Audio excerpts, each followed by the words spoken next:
একটি আলাপ করি। আমাদের বাংলায় একটি কথা আছে, বেশি ভালো ভালো না, বেশি ভালো ভালো না। আজকে একটি মর্মান্তিক দুর্ঘটনা ঘটেছে ঢাকার উত্তরার দিয়াবাড়িতে।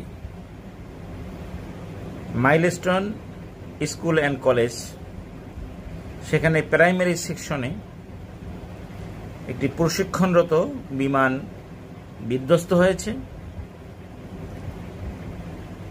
19-20 জন মানুষ মারা গেছেন, শতাধিক আহত হয়েছেন। এই নিউজ আর কারো কাছে গোপন নয়। বাংলাদেশের বিশেষ করে শহর অঞ্চলে যে সমস্ত দুর্ঘটনা হয় তার একটা কমন চিত্র আমাদের সকলের সামনে আছে। যেহেতু এই মাটি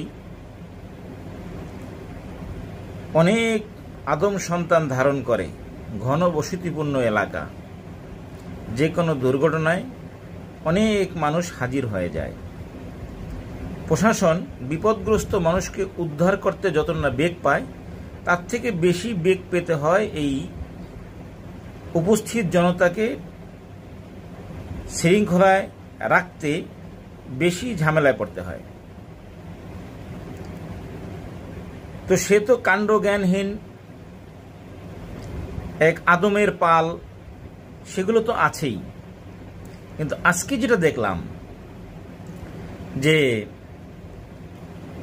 একটা সময় ছিল বাংলাদেশের লাশের রাজনীতি, পারস্পরিক রাজনৈতিক দ্বন্দ্বে যখন কোনো মানুষ মারা যেত, তো তখন প্রত্যেক দলই ওই লাশের দাবিদার হয়ে যেত।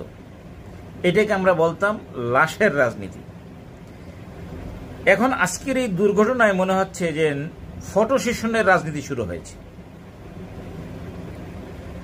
আজকে দেখলাম লাইন বেঁধে শত শত মানুষের বহর নিয়ে রোগী দেখতে গেছে। আমাদের কর্ণধার, আমাদের রাজনৈতিক ব্যক্তিবর্গ, ওনাদের কাজ কি আজকে ওখানেই?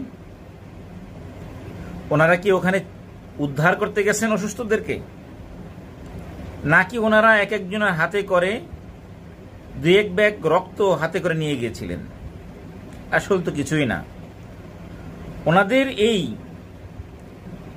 অনেক মানুষের